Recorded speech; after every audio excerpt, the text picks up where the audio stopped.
ago.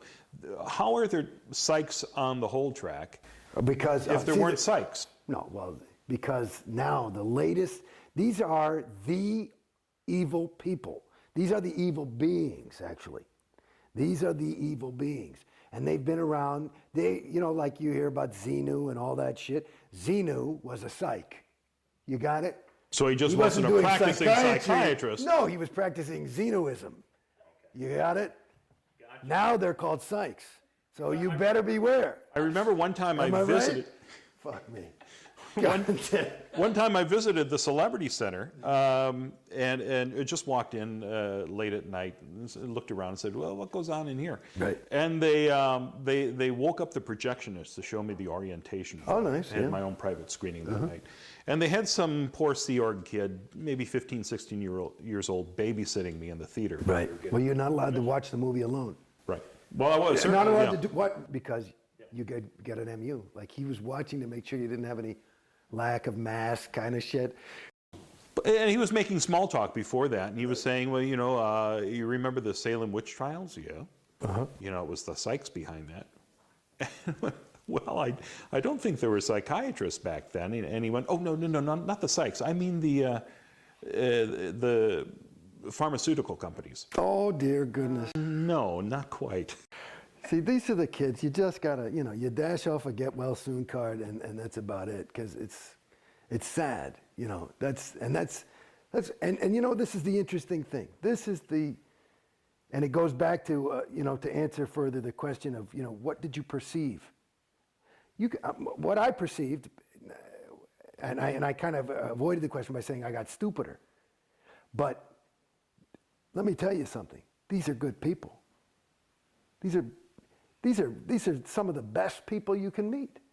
These are people who really want to help. They're willing to give up their entire life and their own personal ambition to help others. That's a pretty rare, and generally you would say, it's a pretty decent person.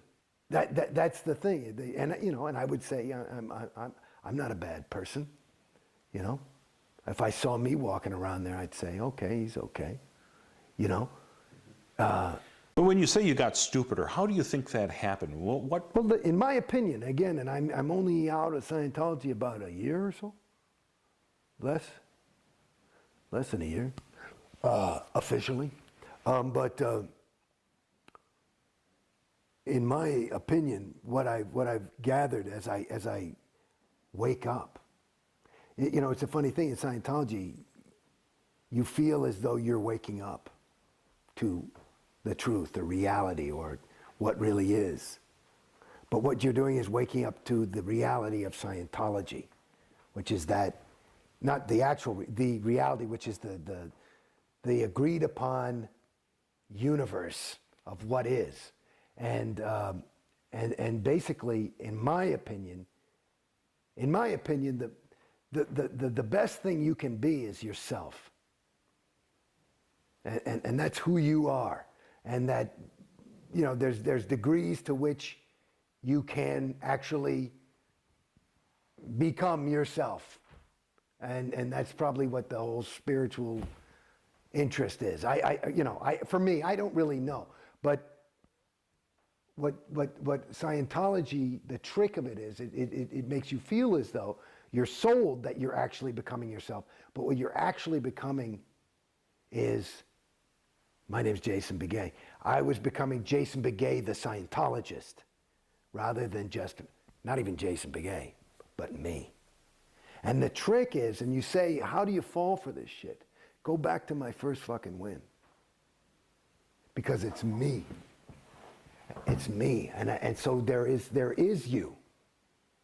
But then it's you are through, I can't explain it, pressure of the group, or this is the thing I'm trying to get. Because I've never been like a guy, well, I got to get a pair of those shoes because everybody's wearing them. It's not been, I've been always, I got to find my own if everybody's wearing those things. But it's like, and maybe that's how I got out to some degree, is that I always try, I'm not saying I had never, bought a BMW or whatever the fuck people want to do, you know. But it's like, to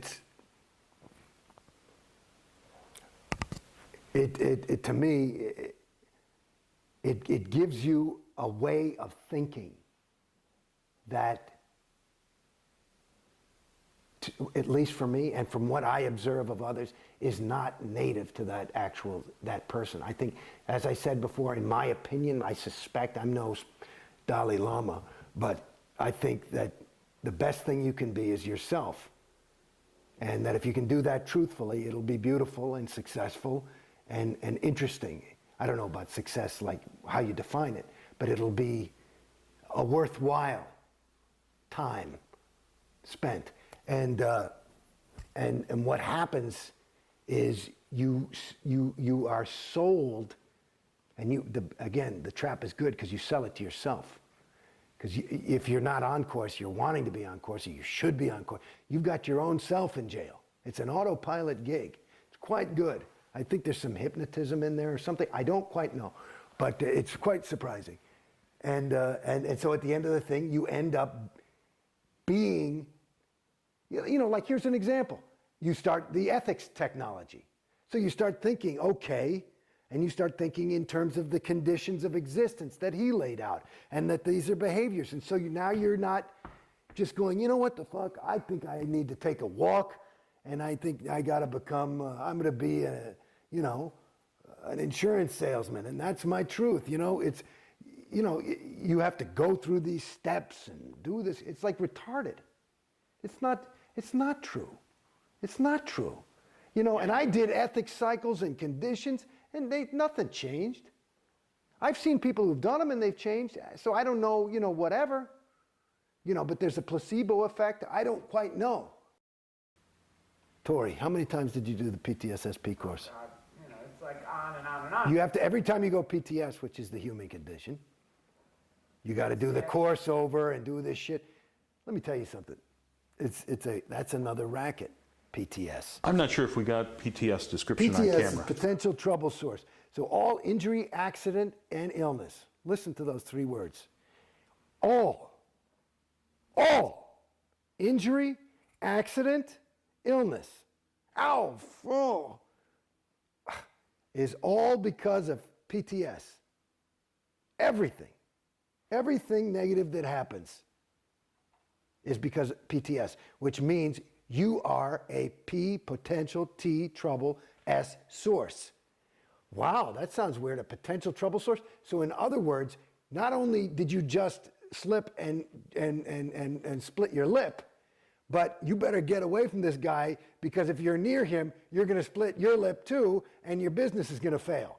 He's a potential trouble source. So you got to take him out. It's like he's got, you know, it's like you don't come to school with the flu. This is like the spiritual flu. So it's like heavy shit. And now there's only one reason that you are a potential trouble source. One reason is that you're connected to an SP, which is a suppressive person.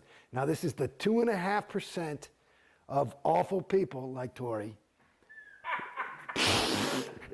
who are fucking it up for the rest of us, good people. And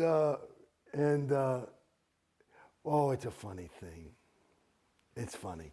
You know, as I zip around, my best friend, this is my best friend. I mean, like, this is a guy that I was, in 9th grade, I met this guy. And like I saw this guy, came to my school in 9th grade, and I saw this guy, and I was a gregarious kind of kid, and he was new. And I saw him, and I said, you know something? You and I are going to be friends. I think that's the first thing I ever said to him. And I was right.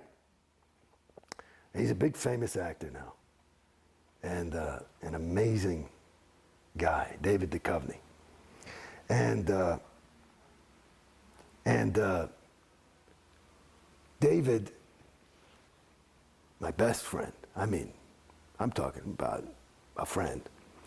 Our relationship